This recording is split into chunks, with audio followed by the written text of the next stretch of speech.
Okay, this interview is a part of the Oral History Project sponsored by the State Bar of New Mexico and the Senior Lawyers Division. I am Carrie Brandenburg. I am a member of the Senior Lawyers Division conducting an interview with Gary Mitchell. Today is August 10th, 2021, and the interview is being conducted at the State Bar Center. Jeez. Okay, Gary, I know you, I have known you forever, which dates both of us quite a bit. But anyway, I've always admired you for your work. Thank you. I've had the opportunity to work as your opponent in the courtroom in a pretty heated battle, and yet I think it was a really good experience. And I think that it was about trying the case and not fighting with each other.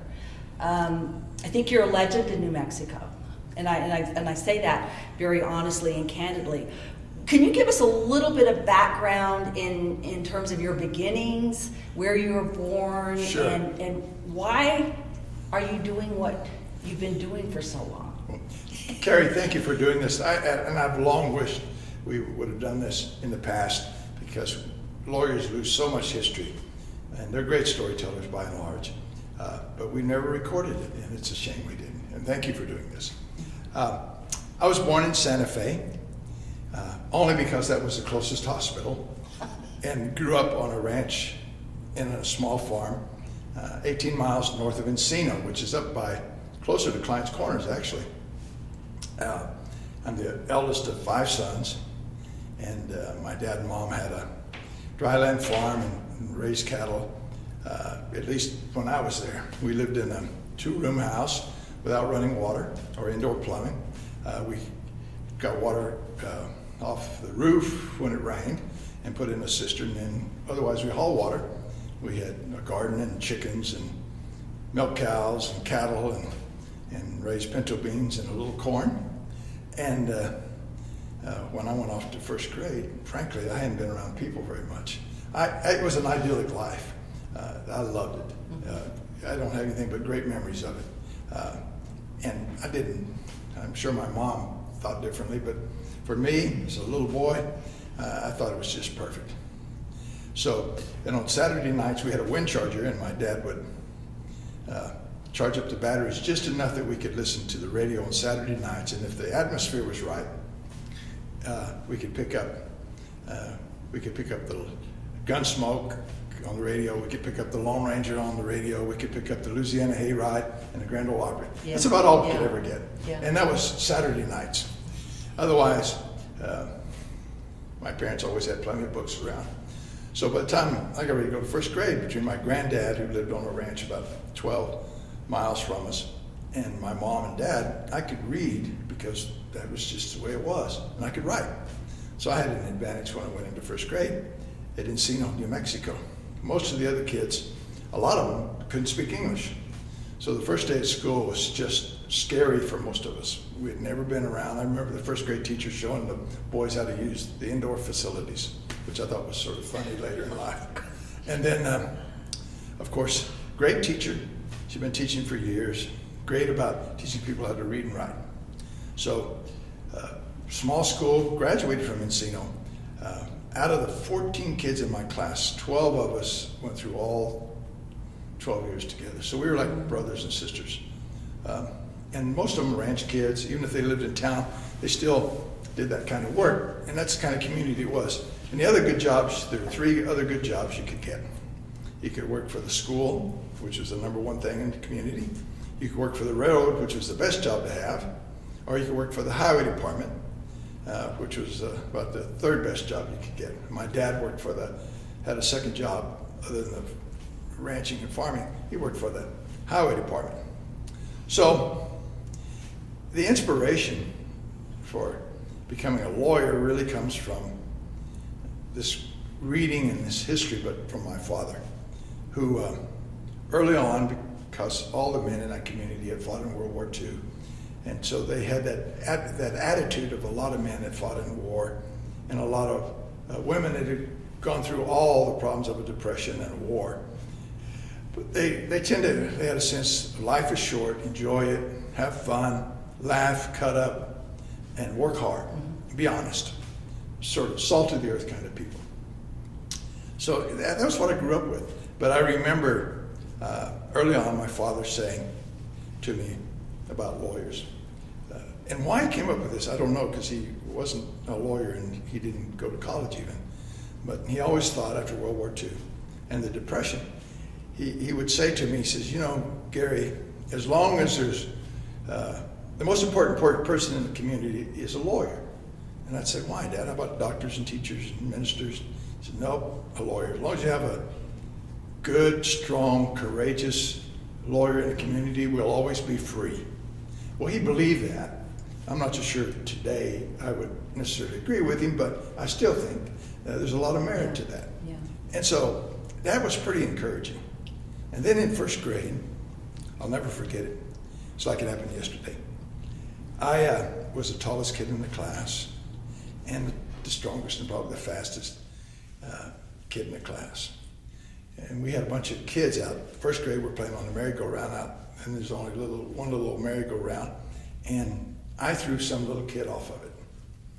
I don't know why. Maybe I thought it was too much weight for me to push them all around. I don't know. But my father, who happened to be operating a state maintainer, happened to be grading the road right by the school. And he sees this. He stops. He walks across the playground, and he walked in that fashion that I knew this was not going to be fun. And he comes up to me and he takes me aside from everybody else, and he looks down at me, and he says, you know, you're blessed more than any of the rest of the kids here. You're not only a better athlete, you're probably smarter than most, and you have an advantage. You've learned how to read and write before them. So I'm going to tell you one thing right now. You have a duty to help people and not be a bully and not to harm them. And any son of mine that's a bully, I don't even want around. Have we got an understanding about this from here on? And I said, yes, sir, we do. And from that day forward, from that very day forward, it's just been that attitude about, you know, if you're blessed with certain things, you have a duty to help. I remember that. And it's followed through all my life. Yeah. And that's the way I've seen life.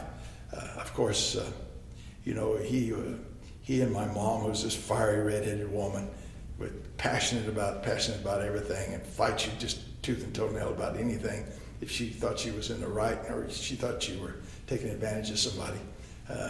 But a woman that also wanted her sons to go to church every Sunday.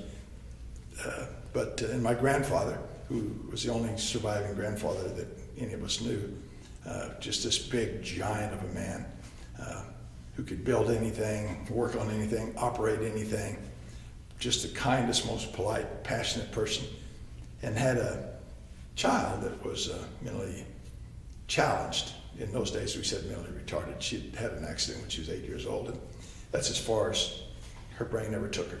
But she had this great thing about remembering names and people's faces.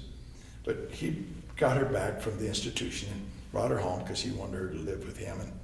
And I used to get in fights about her. To this very day, when it comes to somebody that's mentally challenged or mentally ill, if you want to see Gary Mitchell just get furious about things, it's to mistreat those people. So you take that kind of combination when you're a child, and if you can get into college and if you get into law school and pay for it all, then you're going to get a lawyer out of the thing. And that's exactly what happened. Well, so you got into college at UNM? Did you attend? No, I never went to UNM. I'll tell you a funny story about UNM. No, I never went to UNM. I had a great coach and band teacher who said in my senior year, you need to sit down and we need to write letters to all these colleges. So sit down and type them all up. And I did that, and we drafted this letter and sent them out to all these colleges because I couldn't afford to go to college. So wrote to all these colleges, and this little college in Illinois, Illinois Wesleyan University, wrote me a letter back and said, we'll give you a scholarship, an academic scholarship, because I could play baseball and basketball, and I thought, that's what I was going to do. It's the way I was going to get through college, playing sports. But no, they gave me an academic scholarship. So it cost me, as I recall, $63 my freshman year to go to college. But I worked 3 jobs, and and I had scholarships and stuff. And it wasn't that much more every year after that. And I went through college in 3.5 years, and then went off and went to law school at the University of Puget Sound, which is now the University of Seattle, in Seattle, Washington, after spending a year between college and law school, and then went through law school in 2 years. And how did you afford that? That's a private school, Oh, isn't it? that was easy. I got out of college early. I graduated, and I did well. Yeah. But they're both private schools. But so I knew I was trying to get enough money so I could go to law school. So I worked as an artificial insemination technician. That's We don't need. you don't want to hear about all that stuff. We don't need to go into that, but that's. It was good pay. And I worked for these cattle companies in Nebraska, so I made good money. Okay. And I shot horses in the summers, and I made good money doing that. And then in Seattle, when I moved out there, moved into this apartment complex, and this other young man there and I set up a paint company so we could paint these buildings in Seattle, which are built on the side of hills and stuff, and everybody else had to build scaffolding. Well, we figured out a way to with ropes and long hoses and everything and ladders that we could paint them without setting up scaffolding. And we made a small fortune doing that. Made enough to go to law school. And then went on to law school. But my story about UNM is, just so you'll know, because there's so many UNM graduates, and we're in New Mexico. I mean, I think highly of UNM. It's a good law school and everything, but years ago, many years ago, we had a judge named Doty in Alamogordo, who was a big UNM graduate, and most of the people there were UNM graduates. So he had a tendency to hold lawyers in contempt if they didn't get in his courtroom on time. Well, I'm in another judge's court, and I'm trying to finish there and get over to his courtroom. And so I'm running late, and I finish the other judge's stuff, and I go into his courtroom, and he says, "Mr. Mitchell, you're late. That's going to cost you a contribution to UNM." And I said, "To UNM Law School?" And I said, "Well, Judge, you better figure out how much time in jail that's going to cost me, because I'm not giving them a penny. And if I had my way, I'd go out there on that golf course with a D12 Caterpillar tractor. I'd dig me a big pit, and I'd bury that damn law school in it." And he just was stunned. Everybody in the courtroom was stunned. He says, "You really don't like them, do you?" I said, "No, I mean, I had to pay for law school. I couldn't go to UNM, even though I'm born in the state of New Mexico, had excellent grades, and had good recommendations, and I needed to get back to New Mexico to take care of my elder parents and family and ranching and stuff like that. I couldn't go to school here." So I said, "So I don't care for UNM." Yeah. And it got to be a joke. He realized I was sort of half joking and not half joking. Yeah, okay. But it was one of those funny little deals that happened. And that was back when UNM was trying to get lots of students from out of state to come here so they could build up their reputation. I understand that now. So that was their priority. At that time I didn't understand it and didn't care to understand it. So you went to law school, and what made you decide? Did you immediately start into criminal defense out of law school? No, I didn't. As a matter of fact, I was a prosecutor for 2 months. 2 months, okay. Long time. I've got a funny story about that. The law school I went to was established because public defender departments and prosecutors and huge trial firms and legal aid needed lawyers desperately, and they weren't getting them out of the University of Washington or out of Gonzaga. And so these various people set up a new law school, and they concentrated on having lawyers graduate and pass the bar that could go out and go to be public defenders, be prosecutors, whatever. And they had lots of trial practice courses. Big on trial practice, big on evidence, big on rules of civil procedure, criminal procedure, etc. They had a great law school because they hired all these retired professors from major universities, and they came in for their final years and taught at that law school. So we had some preeminent professors. And then they concentrated on the bar so everybody would pass it. They had this great, so it was a great school. So anyway, in your final semester, you're supposed to go work for either the public defender office, a big civil law firm, or a prosecutor's office. You didn't get a choice. They assigned you. So they assigned me to go work for the Thurston County prosecutor's office, and that's where the state capitol is, Olympia. And so the first day there, I go in, and this senior chief deputy says, all right, you need to go down to magistrate court and do the DWI cases down. He hands me 14 files. I didn't even know where magistrate court was. So I go traipsing off, finally find it after I ask people, get to magistrate court. I go walking in, and the judge says, are you the lawyer? Are you from the DA's office? I said, I am. He says, well, let's get started. And I said, okay, can I talk to my witness just real quick? He says, sure. So I go out, and they were all cases that had been made by the Washington State Police, Washington State Troopers, who were modeled after the Royal Canadian Mounted Police. All men, no women. This is that long ago. And all of them of a certain size and education. Not exactly what would sell today. But anyway, so one of them takes me aside and said, are you the young punk they sent down here to do these cases? I said, I am. He says, well, we're going to tell you how we're going to do these, and you get in there and do like we say, and we'll be all right. He says, you ask us our name, if we're, what police agency we belong to. He gave me 4 or 5 questions to ask, and we'll make the case. And sure enough, that's exactly what we did. And these were the days when we didn't have blood tests or we didn't have breath tests, and you made cases based upon their testimony about following somebody and watching them do several things. And we go in there, and I thought I was a top-notch lawyer because the first day I got convictions in all 14 cases. Of course, it was really the police that got convictions in all 14 cases. And they were so respected because they just didn't play games with you. There were no close calls. These were all people that, the classic deal. They fell down while I got him out of the car, and I had to tote him back to the back seat, and then I had to wash out my back seat later on because he threw up all over the place. So he's pretty drunk, that kind of stuff. And anyway, I'll tell you a funny story people might appreciate.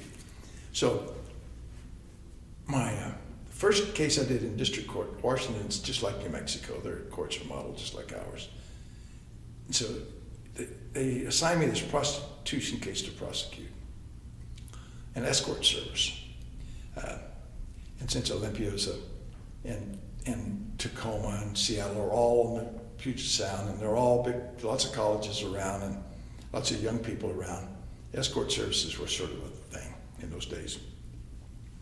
So I go in to prosecute this prostitution case, and I got this young officer, and he'd gone down and they got the escort service, and they sent out this very attractive young woman, and he ended up paying for her, and she ended up performing an act of fellatio. So that's what I'm prosecuting her for. And I noticed as I'm doing this, we select a jury, a 6-person jury, and I noticed all these prosecutors are filing in the courtroom to watch this.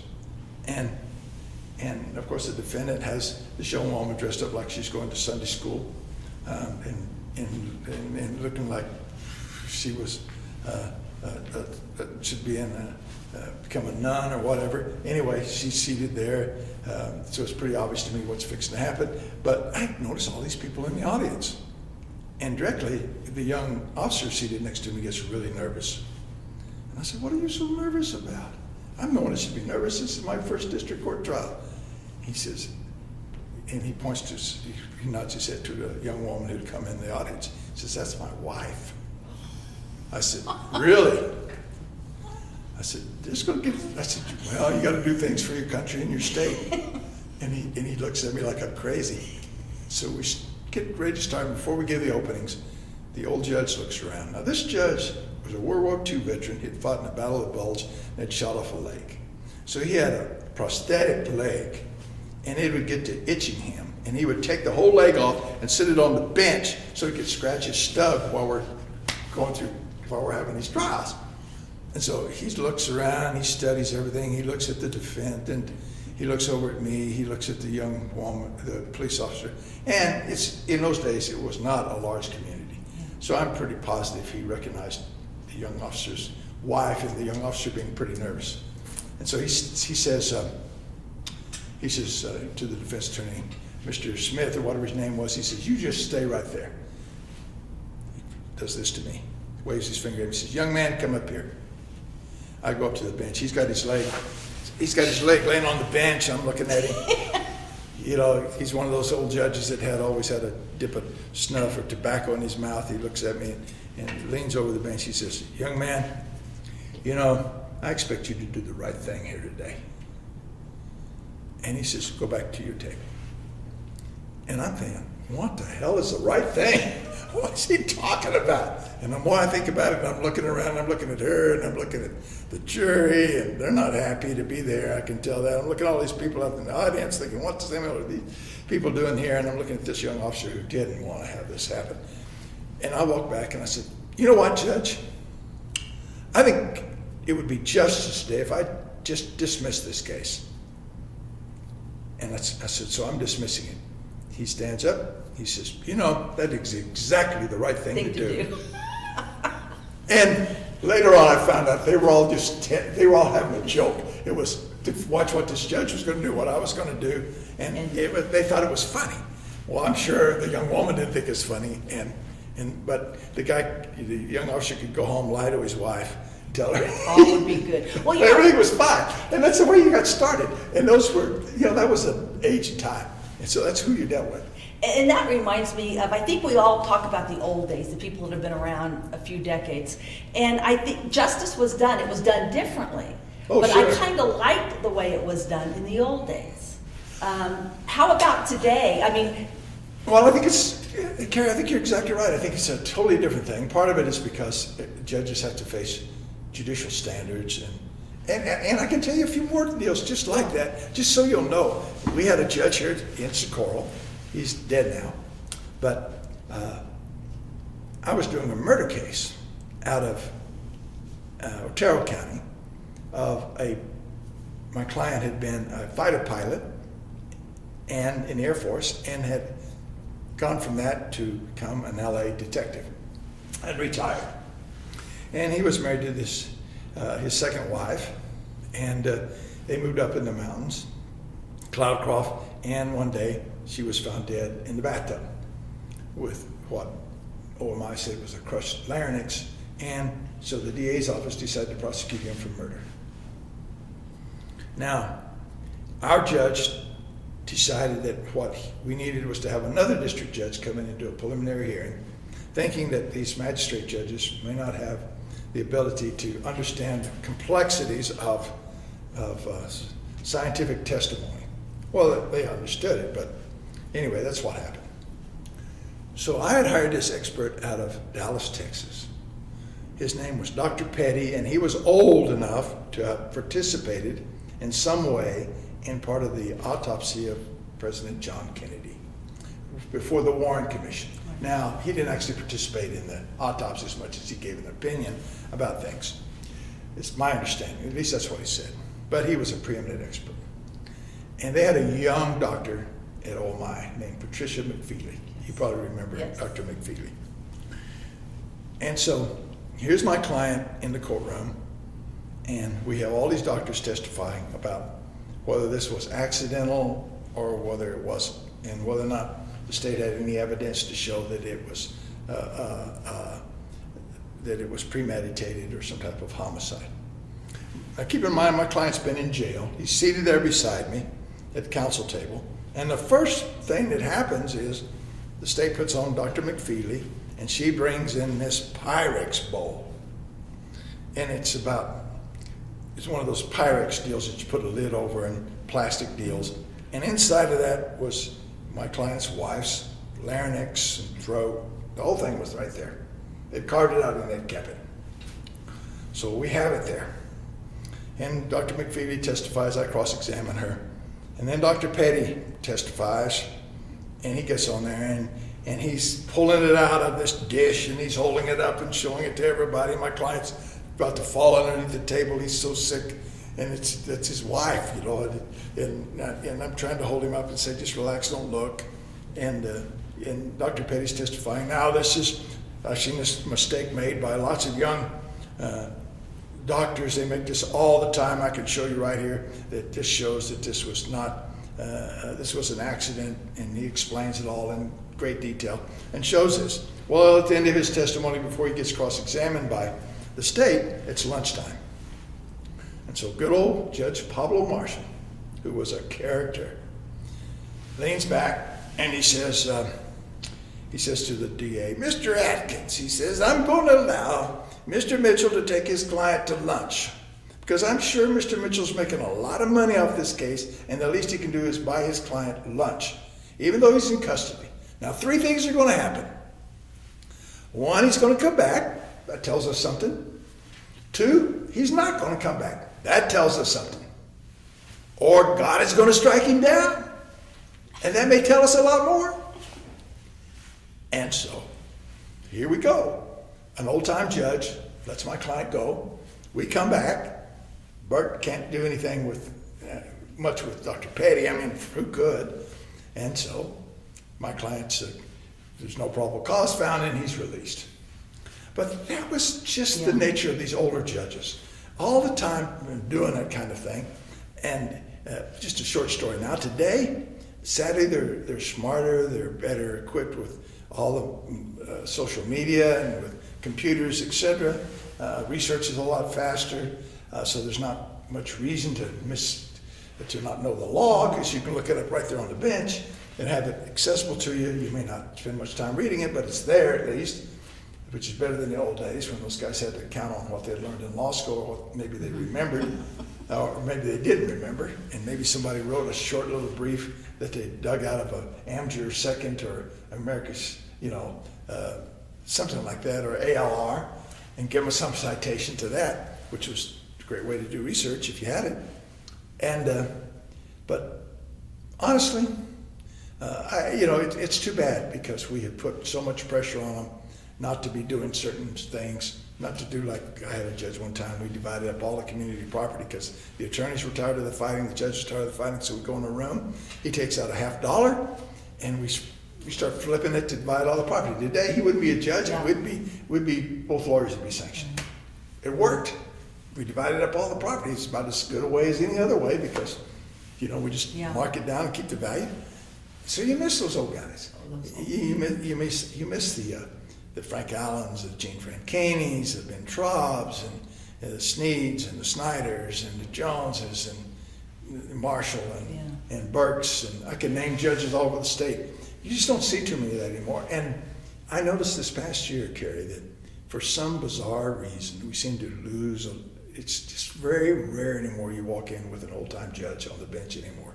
They're all gone. Yeah. Well, and we lost a lot of history there. They fought in a war. If they didn't fight in World War II, they fought in Korea. They went through a depression. All those people are gone. Yeah. It's different practicing, and of course you've been practicing. What got you into criminal defense? Oh, that's and easy. Then what got you into the death penalty? I mean, you were the death penalty defense king of New Mexico. Well, thank you.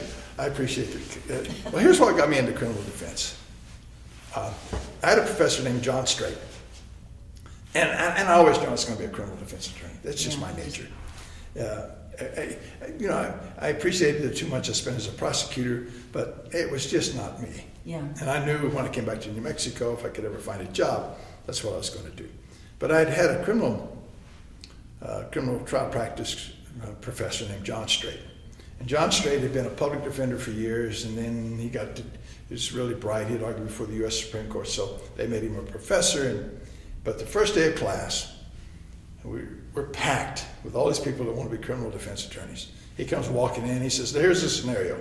Forget the fact that this person we pay, they either have money or rich grandmother or something, or you're a public defender and you're going to get paid that way, it doesn't matter.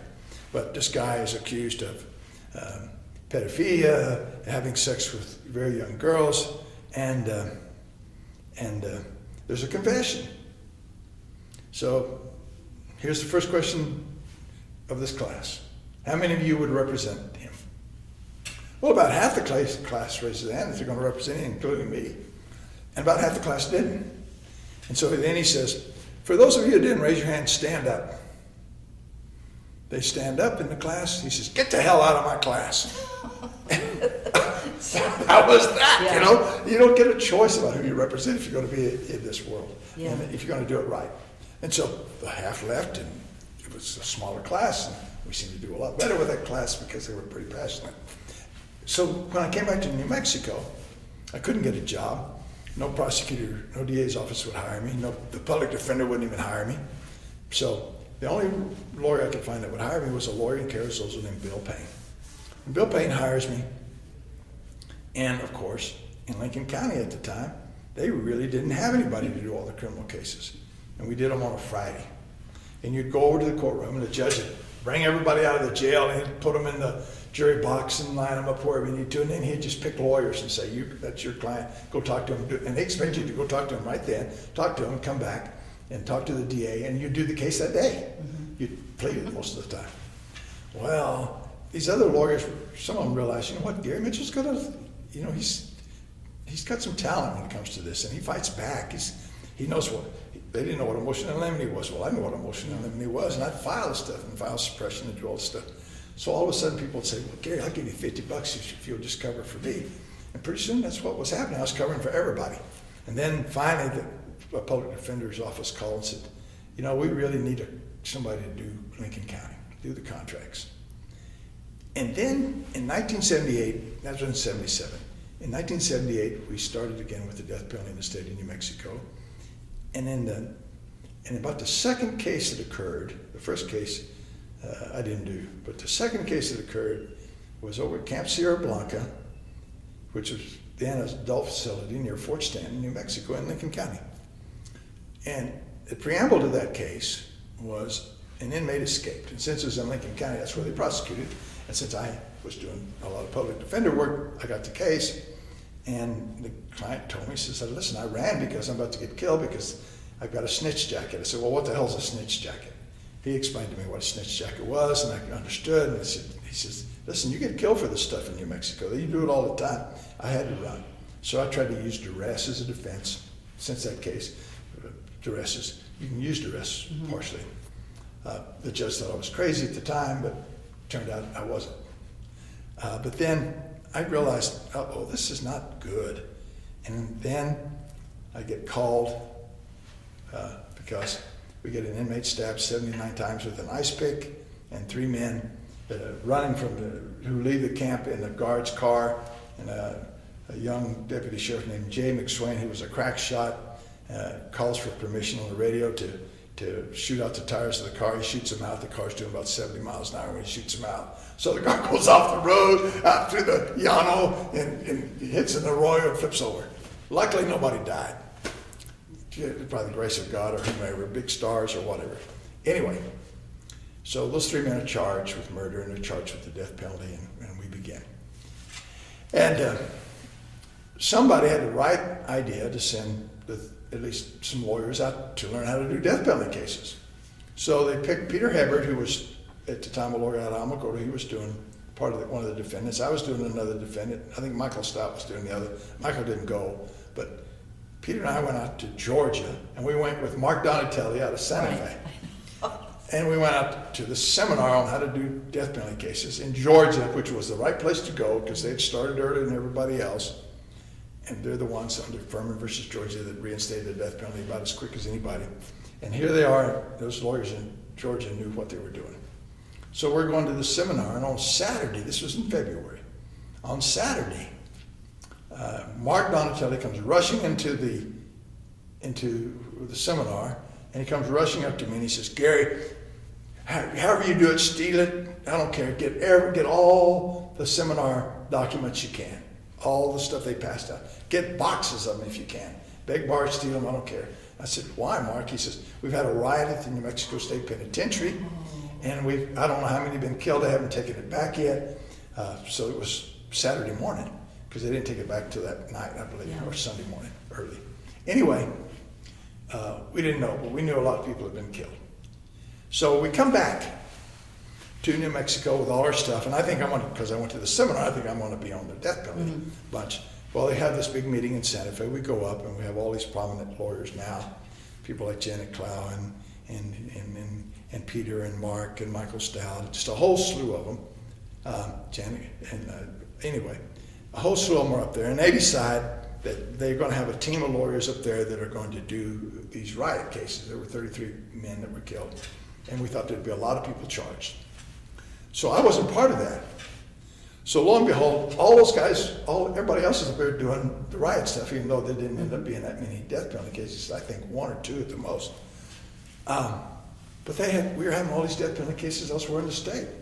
They didn't have a lawyer to go do them, so I got assigned to go do them because I had a contract. And so I was going to Carlsbad and Hobbs and Lovington and you name it, all over the state. Lordsburg, all the way up to Raton, all the way up to Farmington, just statewide.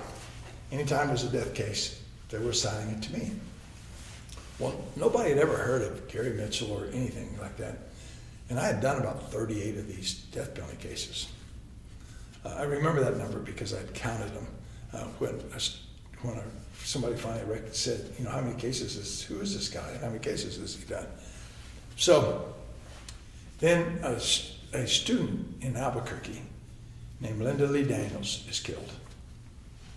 And the defendant was Johnny Zinn and Scardicini and Sliger and a lawyer up here named Leon Taylor that everybody in the old days should know. As Leon got on the news and he had worked out something with Bob Schwartz and Susan Riedel and Michael Cox, I think were the 3 prosecutors in that case. I'm pretty sure they were there. Leon comes on the news, he says, I have solved the case. And he had made a deal for Scardicini and Sliger to get a much shorter sentence and no death penalty, of course. And so the state came after Zinn, and they moved Zinn down to Las Cruces. Well, to change the venue because there's no way Zinn was going to get a fair trial. Well, I wasn't the attorney for Johnny Zinn, but the 2 attorneys for Johnny Zinn, one got disbarred just before the trial. I won't mention his name. He was a lawyer here for years. He was a rascal, a character. And the other one was just a brilliant lawyer, good guy, who's now dead as well. But he had just lost his son just weeks before the trial. And his son lost his son as a teenager. And for any parents that's ever lost a child, they know exactly what I speak of. He was not in any state to do this case. Well, they were down there and they'd already selected a jury, and they started the case. And I get a call from the chief public defender saying, Gary, can you immediately go to Las Cruces and help? The judge refuses to continue the case. The investigator down there says there's no way the lawyer can do it. He is so distraught, there's no way. And so I said, okay. I said, when do I have to be down there? She says, tonight. So I said, well, I'm in Santa Fe right now.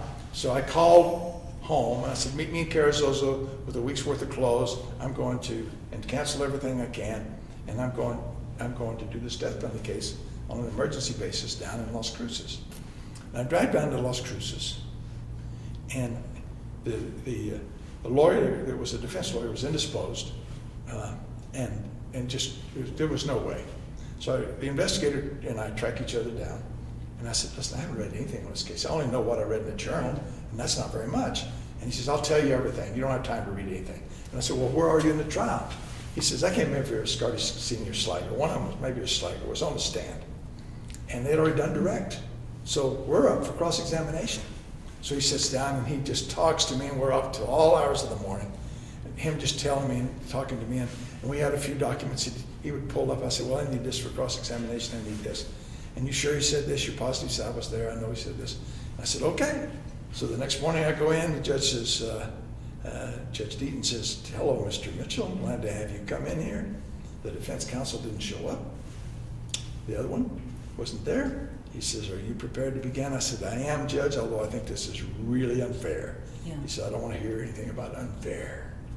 We've got this jury here, we're going to try this case. I said, yes, sir. So here we go.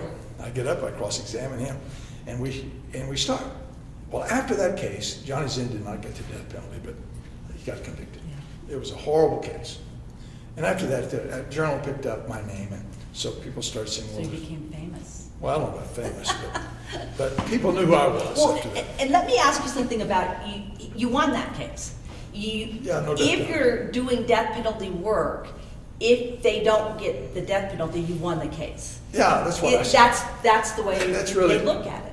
Yeah, because most of those death penalty cases, by the time you get to that stage, the state has an unbelievable case for conviction. most of the time. Now, I've won a lot of cases where they thought they had that and they didn't, that were death penalty cases. A lot more than in other places. But when they're high-profile cases like that, they send in 3 triple tough prosecutors. I mean, trying a case against those 3 prosecutors was just, you can't believe how difficult that is. Yeah. Those guys are, and Susan and Bob and Michael were just unbelievably tough. They didn't miss anything. How do you do, I mean, it's very, I've had the experience of defending a death penalty case and prosecuting one. And both, you're just on pins and needles thinking that someone may die as a result of what you're doing or maybe not doing. How do you deal with that constant pressure of, if you make a mistake, someone may die? Well, you know, people have asked me that question before and I've never come up with a good answer. I don't deal with it. It's probably the best answer. I just don't think about it. Yeah. You know, I'm doing everything I can think of. I try to have a good relationship with the client. I'm trying to get whatever I need taken care of. But it's a fight, and I just don't think about it. And I do what I have to do. And the other thing is I try, and you can't, well, let me back up. You can't really do these cases without developing some sense of, some psychological barrier to having to deal with them, because you deal with the most tragic, because the victim's family on one side, on your side, typically tragedy in your side of the family. Normally you're dealing with moms or grandmothers, very seldom with fathers, but a lot of moms and grandmothers who have had nothing but hard work all their life and trouble with these kids that they tried to raise.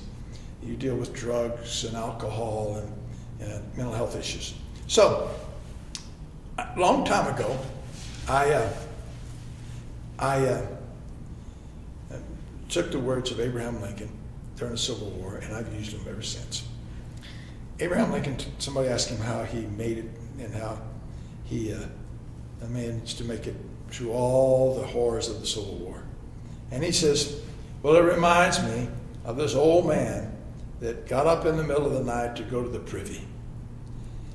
And as he's walking through the dark, he trips and stubs his toe on a rocking chair. And the old man said, when asked about it later, it hurt. It hurt too much to laugh, and I'm too old to cry. So Lincoln was saying that about just the way you have to be. Yeah. And that's sort of what I did with these death penalty cases. You know, I've seen some bizarre things in death penalty cases, far more bizarre than people would think. You know, I've seen cases where the families wanted to fight one another, and so that's bad. But I've also looked back on a real high-profile case, not the one you and I did, right? But a real high-profile case. And I look back in closing arguments. As a matter of fact, I'm giving the closing argument, and I'm in front of the jury, and I just happen to turn and cut out of the corner of my eye my client's mother and the victim's mother, and they're seated next to one another in the courtroom. And I turn around and look, and they're holding hands and sitting next to one another. That's New Mexico for you. You can't beat that. I mean, both grandmothers or moms, they're both old enough to be grandmothers at the time, having gone through great tragedy in their life, understanding that, but understanding that neither one wanted this. Right. And understanding that life is so short you can't continue to fight one another. And no matter what you may wish, you're dealing with human beings. I thought of all the cases and all the symbols that I have, that one symbol of how you handle these cases, how you deal with them, and how the state has dealt with them, and the pressures you are under, that one picture of two grandmothers holding hands, both on the maternal patrons of their families, being together like that, speaks volumes about the death penalty in New Mexico. And let me say something, because we did try a pretty contested death penalty case that went, 4 years to get it to the guilt innocent phase and 2 more years to get it to the life or death phase. it was such a pleasure working with you. I can't remember a lot of battles. And if there were battles, it was kind of tongue-in-cheek, I've got to do this. Yes. But I think you bring something that creates an atmosphere of cooperation or understanding, and it's not bitterness or hate or blame. And I think that's a real talent. And that's especially necessary in death penalty cases. It is. And I, people ask me all the time, I say, I want the very best lawyers in the courtroom trying these cases. Because we understand. Right. And with you, it was that way. And it's been that way for a number of tough prosecutors throughout the state. And we end up being good friends. And we have respect for one another. That doesn't mean we don't do what we got to do in the courtroom. But it really is a situation where, as professionals, you've got to try to separate yourself from the facts and what's going on in those cases.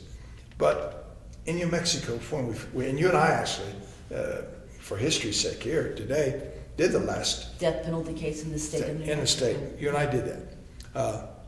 In Santa Fe, of all places. Mm-hmm. And just a very nasty case in which there were lots of people involved. And lots of people wanted certain things. But at the end of the day, a jury said no. So that's what it is. That's the way it works.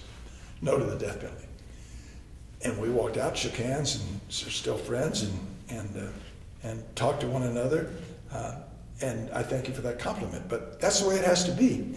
And the other thing is that it was a great omen to what was going to, well, it already happened in New Mexico because the death penalty had been repealed by the time I did that case. But it was a great omen in this state, which is truly different than other places. Mm-hmm. And for 38 years, I believe it was 38 years or whatever it was, of fighting the death penalty in the state of New Mexico by me and others, and 100 plus death eligible defendants that could have had the death penalty that we got appointed to represent. At the end of the day, people here just didn't like it. Right. And it wasn't that it was some great moral principle or some great ethical principle.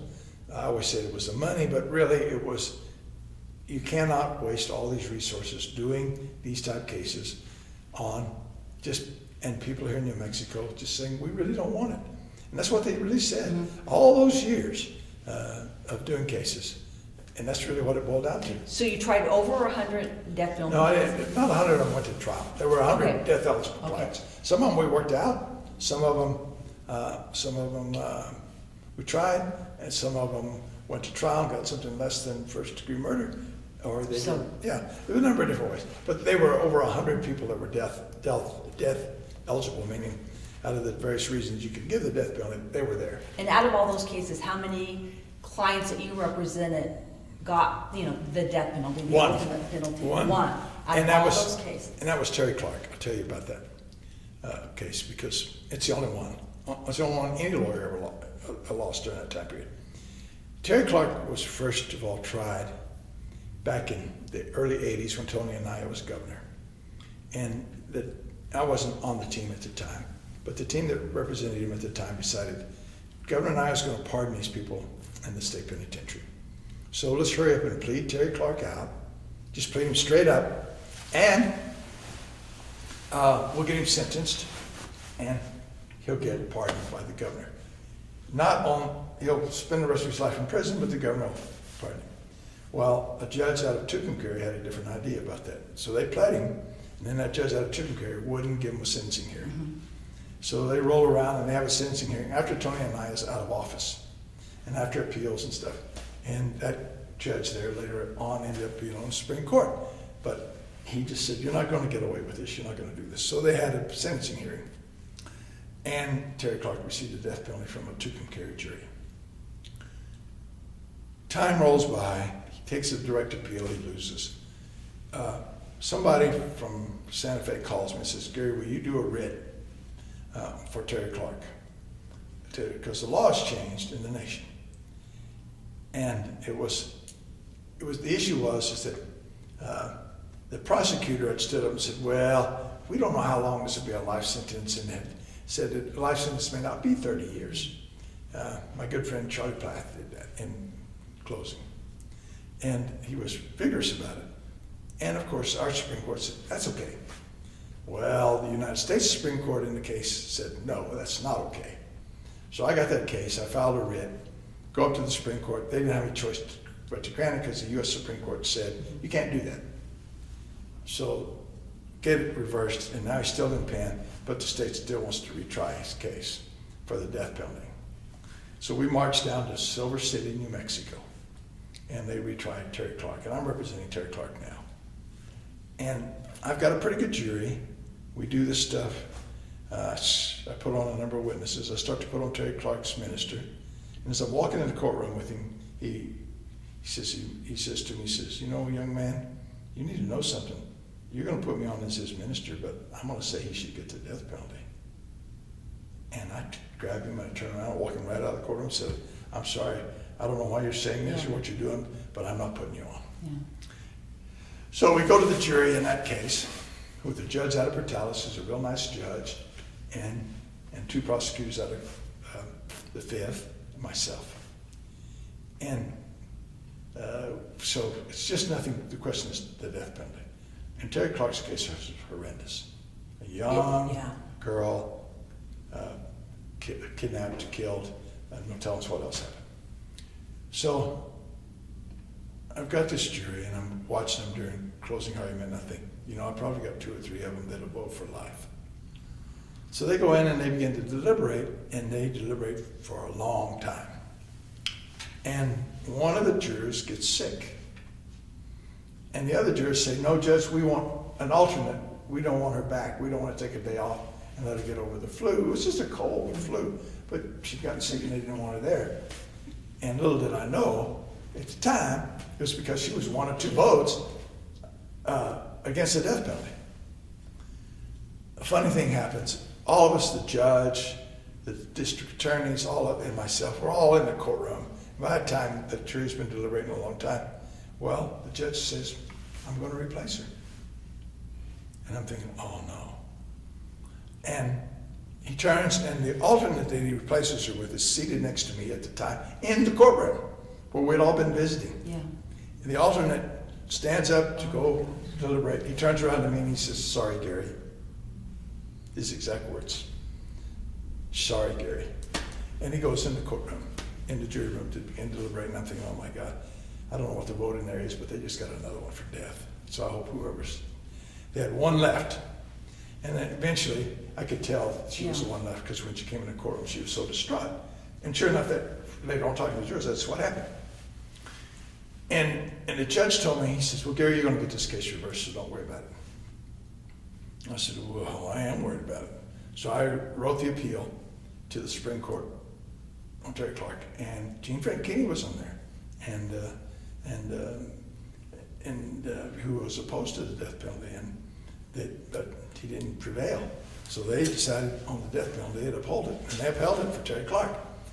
And later on, I was at a seminar, and some of the Supreme Court judges with the justices were there, and they came up and they said, "Sorry, Gary, you know, this is not your fault. You've done everything you can do for this man." That's just the way the jury saw it. So then we turn around and I take up a writ to the federal court on another issue, because part of the evidence in that case came from a prior conviction in which the witness in that case had been hypnotized. The U.S. Supreme Court said, you can't do that. So here I go again with another U.S. Supreme Court decision, but this time I'm in federal court. Things rock along, and I get a call one day from a now deceased federal judge, who's a good friend of mine, who used to be an attorney practicing in Alamo Gordo, and then they put him on the federal bench. A fighter pilot, I seem to have this connection to fighter pilots, but he was a character, a tough son of a gun. So he calls me up on the phone, and I remember getting the call in my office because the secretary was scared because a federal judge had called her, and that stunned her. So she put him through right away, and he says, "Hello, Gary." He says, "I got some news for you. You know that Terry Clark case?" I said, "Yeah, Judge, I know that Terry Clark case." He says, "That boy just fired you. He doesn't want you as his lawyer anymore. He's bound and determined to volunteer for the death penalty. And I'm going to let him." I said, "Judge, please, you know better than that. You know full well, I got this case won in federal court. You know full well the U.S. Supreme Court, what they said. He says, I know, Gary, but he wants to volunteer to die. That's the way it's going to be. I'm going to honor his wishes. You're out of it.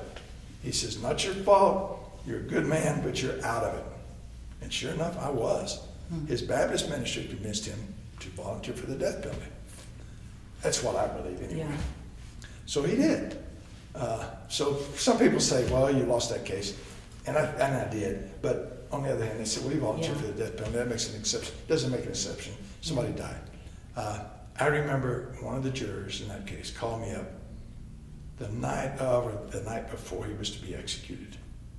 I think it was the night of he was to be executed, asking me if they would, basically asking me to forgive them for giving the death penalty.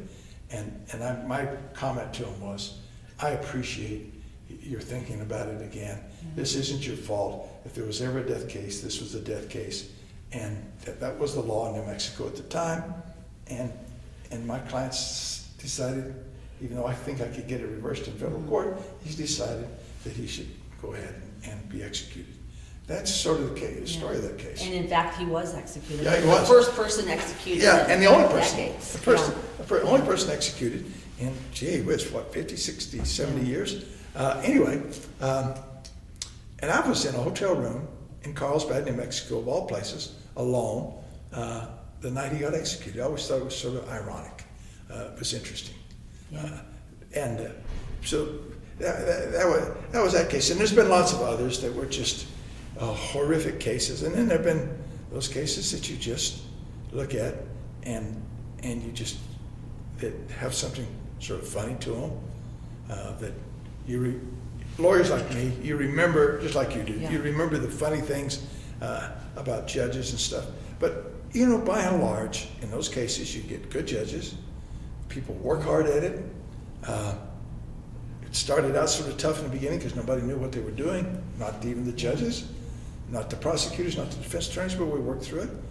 And because I do murder cases, I tend to get judges who are more experienced, who study longer, and we take our time. So I've got a break that other lawyers don't get in regular criminal cases. In that regard. Let me ask you, if you had to do it all over again, so your career has spanned 40-something years, if you had to do it all over again, would you do it all the same? I would. I wouldn't change a damn thing. I've been the luckiest guy in the world. I started doing, I love doing criminal defense. I love doing some civil rights work and some personal injury work, but I love doing, and I love fighting the death penalty. I truly felt that it was, somebody needed to stand up to it, and I did. And I've always had great help. My paralegal, whom I'm married to, by the way, for 38 years, has drafted more motions than I have in death penalty cases. Yeah. She knew that stuff like the back of her hand, and she kept me going, and we managed to get through all of that. I've always had a great staff, great investigators that would go with me anywhere, and it was special. It was special. It never made any money doing it.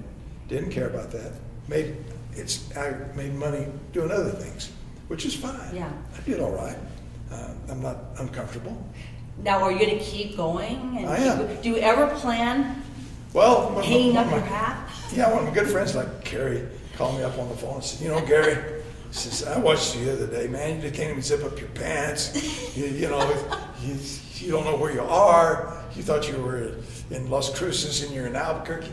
You know, maybe it's time to hang it up. Yeah. I expect my good friends to get on the phone and tell you and tell me it's time to go, man. And then take my keys away from me and just say, there's your saddles, there's your horses, there's your ranch. Go enjoy yourself. And one of these days, somebody will say they can't find you, and we'll look around for you, and you'll be off over there somewhere, and that'll be the end of it. You know, the truth is that I'm probably at my best I've ever been. I've got all this experience. I've got all this, not necessarily talent as much as hard work. I still put in long days. I still love doing what I do. And if people want to learn from me, they can. If they don't want to learn from me, they don't have to. And I'm more selective now than ever before in the cases I take. And we get retained on murder cases. We get retained on criminal cases. And judges hopefully appreciate the fact that I've always had the idea that I don't beat around the bush with cases or motions or anything like that. I file what I need to file, and I don't waste time. If people ask me what the issue is, I tell them. If judges ask me, what's the rule on this, I tell them up front, well, Judge, I don't have a case to cite for you. This is what the rule is. Marty Pearl, who was a judge out of Grants over in Valencia County one time, he and I did cases in the death penalty case. My client was acquitted in that case, by the way. But we did the motion. I filed 73 death penalty motions. He always bragged that we got rid of those, went through all those death penalty motions, heard every one of them in something like 23 minutes. Wow. Yeah. But, Pearl would just race through, tell the DA, sit down, I'm just going to talk to Gary Mitchell, we're going to figure this out. Yeah. And he just raced through them like that. And that was funny, What would you tell any young lawyer that was starting out, somebody that needed inspiration? I think what keeps people going is inspiration. Things happen that inspire us to keep going. What would you tell them to inspire them? Young, if they're hit a rough spot in their career and they don't know where they want to go? Well, I'd probably tell them something similar to what my father told me. At the end of the day, when all else fails, there is nothing better than a good, courageous lawyer to make sure that all the stuff that we had people fight for, die for, we've worked to build, still is here. It's those people who have great blessings of talent, but also have great responsibility to do that. And as long as they're there, and you should be a part of that, that's a great responsibility. And there's nothing like having that responsibility because it makes you sleep well at night and may worry you at times in your career. But on the other hand, you get to be a hero. No matter who you are, whether prosecutor, defense attorney, no matter if you're doing civil work or whatever you're doing, or you're writing wills. Trust people, if you're a good professional lawyer, there's no better profession. And it's the clients. People can ask you, well, who do you remember that were great judges and this sort of thing? My response is, I had a lot of great judges, a lot of people I love, a lot of opposing counsel I just think highly of, people I admire and respect. But at the end of the day, you know what it is? It's the clients. It's the clients. Their stories, the fact you're able to do something. Sometimes you're not able to do anything, but by and large, at the end of the day, if you work hard, you're able to get something accomplished for them, and they appreciate it. Yeah. They may even name their kids after you. I think that's true with a lot of people. I'm sure that's happened. A lot of people have had no one in their lives care for them. That's right. And they've got an attorney that does, and that's not only caring, fighting That's every true. day for them. That's true, and I've had that happen where, I'll tell you a quick story about that. My favorite story about that, about caring for somebody. Ralph Ernest was a young man charged with the death penalty out of Carlsbad in the 5th. I go down and represent Ralph Ernest, and there's 2 other co-defendants. And the first trial ends up in the hung jury, not a hung jury, but a mistrial, declared by the judge after I moved several times for mistrial, and the judge, recognizing that the state didn't have a case, wasn't about to direct a verdict, so he declared a mistrial, even though I withdrew all the mistrial motions.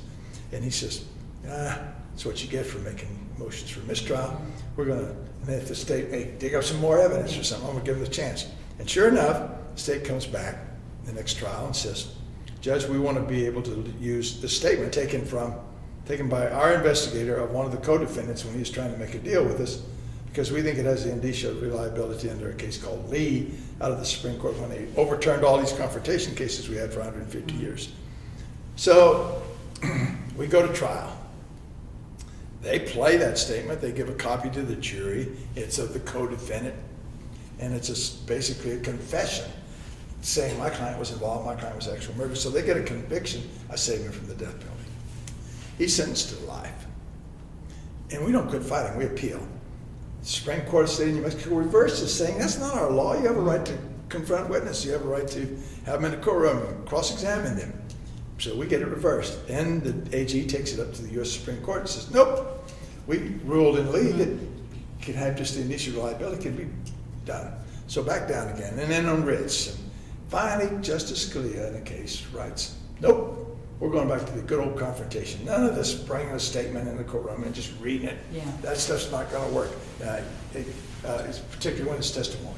So he writes this great decision and comes back, and then I file another writ And finally, the Supreme Court of the State of New Mexico says, you know what? Ralph Ernest has fought for all these years, and he's never given up. His lawyers have never given up. So we're going to allow him to get a new trial. So they grant us a new trial.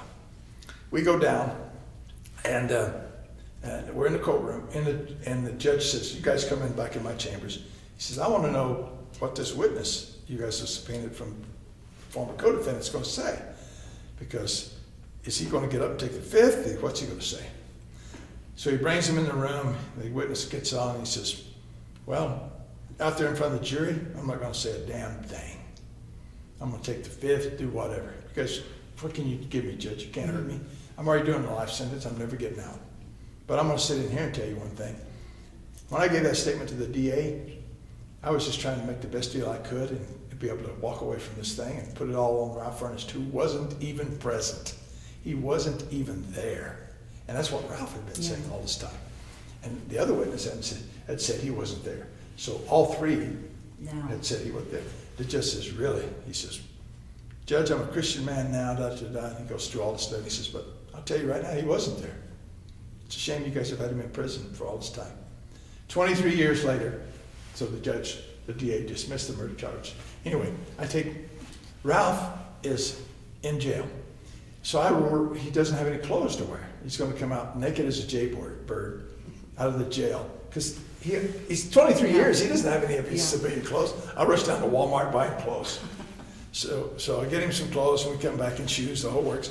He comes back, he dresses out, and he leaves all his belongings there for everybody else to take, his TV and everything. He comes out, and he starts to get in my pickup, and he can't figure out how to unlock it, and it has electric locks. So finally I get him in the pickup, and then he can't figure out how to fasten the seatbelt because he didn't have that kind of seatbelts when he went to prison. So I say, I'm going to go buy you a steak. So we go to this fancy restaurant. We sit down, and he orders a hamburger. And I'm thinking, what the hell is this? I spent 23 years. I don't want the biggest steak I could get. And later I find out, I ask him, I said, you got to tell me, why did you order a hamburger in the restaurant? And he tells me, he says, Gary, in 23 years I forgot how to use a knife. You were going to have to cut up my meat for me. It's so embarrassing. Oh my gosh.